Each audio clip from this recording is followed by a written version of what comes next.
Nereye sığar iki cahan? Ben bu cahana sığmazam. Gövher-i mekan menem, könü mekana sığmazam.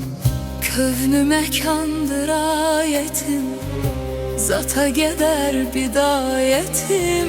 Sen bu nişanla bilmeli, bil ki nişana sığmazam. Sedefem hem inciyem, həşr-ü sirata sincəyəm. Munca qumaş-ü rəxt ilə mən bu dükana sığmazam. Genci nihan menem menuş, eyni əyan menem menuş. Gövheri kan menem menuş, Bəhr-ü ünvana sığmazam.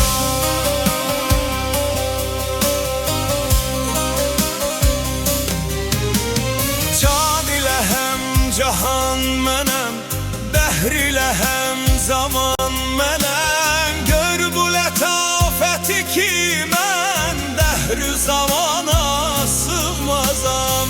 Əncün ilə fələk mənəm, vəhy ilə mələk mənəm. Çək dilini və əbsəm ol, mən bu lisadə sığmazam.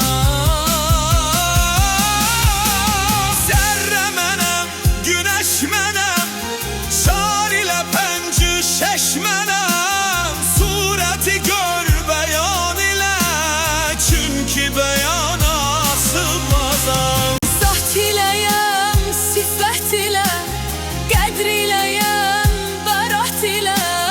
Yüy şəkərəm, nəbat ilə, pisdə dəhana sığmazam. Şəhd ilə həm şəkər